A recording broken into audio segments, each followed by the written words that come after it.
ఇక Nizamabad ZP chairman గా దాదన్న విఠల్ రావుతో ప్రమాణ స్వీకారం చేయించారు కలెక్టర్ రామ్మోహన్ రావు.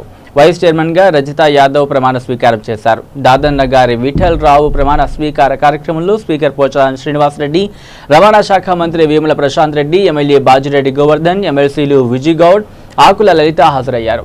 స్పీకర్ పోచారం శ్రీనివాసరెడ్డి మాట్లాడుతూ నిజామాబాద్ జిల్లా పరిషత్కు మంచి చరిత్ర ఉందని అన్నారు. సభను హుందాతరంగా నడిపించాలి, ప్రజల కోసం పోటీ పడి పనిచేయాలి, రాజకీయాలను చులకన చేయొద్దు, బ్రహ్మాస్త్రంగా ఉపయోగించాలి. అర్థవంతమైన చర్చల వల్ల ప్రజలకు మేలు జరుగుతుంది. రాష్ట్రంలో 24 గంటల కరెంటు ఇస్తున్నామని, ఎకరానికి 5,000 రూపాయలు ఇస్తున్నామంటే ఇతర రాష్ట్రాల నాయకులు ఆశ్చర్యపోతున్నారు.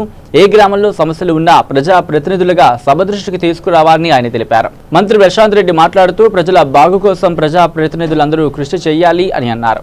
ప్రజల్లో మమేకమై వారి సమస్యలు తీర్చేలా కృషి చేయాలి అని పిలుపునిచ్చారు. స్థానిక సంస్థలకు కొన్ని అధికారాలు కట్టబెట్టాలని, అందుకు తగ్గట్టుగా నిధులు సైతం మంజూరు చేయాలని సీఎం భావిస్తున్నారు అని తెలిపారు. బంగారు తెలంగాణ సాధన సమయంలో ప్రజలకు సాగునీటి ఇబ్బందులు తీర్చేందుకు కృషి చేస్తున్నామని తెలిపారు. ఎస్ఆర్ఎస్సీ పునరుజ్జీవనం ద్వారా త్వరలోనే జిల్లా రైతులకు తాగునీరు అందుతుంది అని తెలిపారు. ప్యాకేజీ 21-22 ద్వారా జిల్లాల్లో ప్రతి ఎకరానికి సాగునీరు అందుతుందని ఆయన తెలిపారు.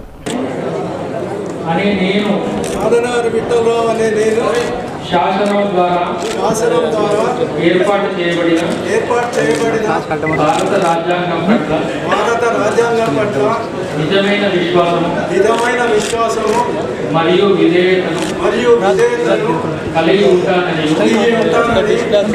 జిల్లా ప్రజా పరిషత్ చైర్పర్సన్ గా స్వీకరించబో విధిని నమ్మకంగా నిర్వహించగలనని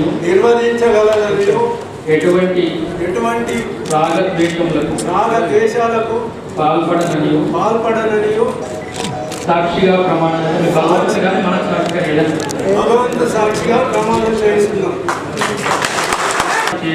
ఏర్పాటు చేయబడిన భారత రాజ్యాంగం పట్ల నిజమైన విశ్వాసము మరియు విధేయతను కలిగి ఉంటానని జిల్లా ప్రజా పరిషత్ వైస్ చైర్పర్సన్ గా నేను స్వీకరించబో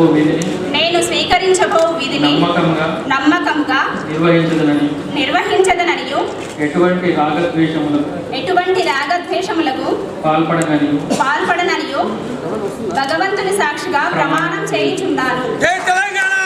మీ నాయకత్వంలో నేను కోరుకుంటున్నాను, చర్చలు ఫలప్రదంగా జరగాలి.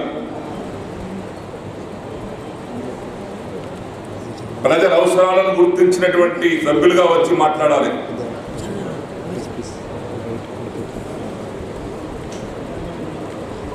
ఇప్పుడు చూస్తున్నాం, శాసనసభలో ఎవరైతే విలువగల మాటలు మాట్లాడతారో,